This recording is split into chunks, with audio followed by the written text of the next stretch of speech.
দিকে নজর রাখবো। যাদবপুরে ছাত্রীর মৃত্যুতে কমিটি গঠন। গতকালই আপনাদের দেখিয়েছিলাম বিশেষভাবে সক্ষম ছাত্রীকে মানসিক নির্যাতনের অভিযোগ ওঠে এবং মানসিক নির্যাতনে আত্মহত্যার অভিযোগ ওঠে পরিবারের।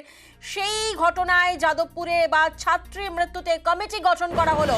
5 সদস্যের কমিটি গঠন করলেন বিশ্ববিদ্যালয় কর্তৃপক্ষ। সৌরভ প্রতিনিধি এই মুহূর্তে আমাদের সঙ্গে রয়েছেন। সৌরভের থেকে একটু জানবো, সৌরভ, এই 5 সদস্যের যে কমিটি গঠন করা হলো বিশ্ববিদ্যালয় কর্তৃপক্ষের দ্বারা, কারা কারা রয়েছেন এই কমিটিতে?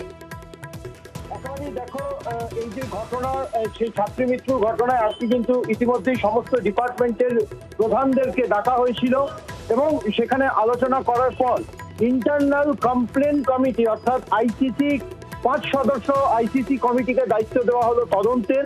এবং শুধু তাই নয়, এই 5 সদস্য আইসিসি কমিটির পাশাপাশি 3 জন অ্যাসিস্ট করার জন্য থাকবে, অর্থাৎ তার মধ্যে রয়েছেন একজন নার্স, একজন আর্টস ডিপার্টমেন্টের ডিন এবং একজন ডিসেবল অর্থাৎ বিশেষভাবে সক্ষম শিক্ষক, তাকেও কিন্তু রাখা হবে অ্যাসিস্ট করার জন্য এই তদন্ত কমিটিতে।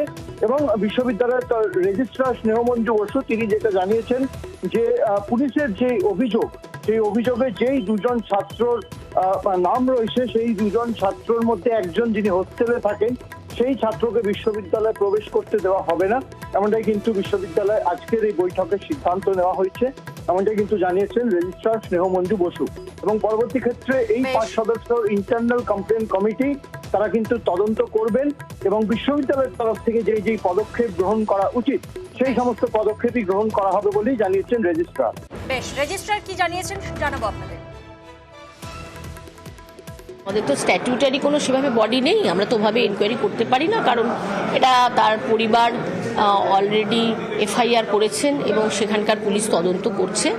আমরা আমাদের আইসিসি চেয়ারম্যানের কাছে এটাকে দিয়েছি, ফরওয়ার্ড করেছি এবং এটা আইসিসি থ্রু দিয়েই আমাদের যে ইন্টারনাল কমপ্লেন কমিটি আছে তার থ্রু দিয়ে আমরা বিশ্ববিদ্যালয় এটা তদন্ত প্রক্রিয়াটাকে পরিচালনা করব।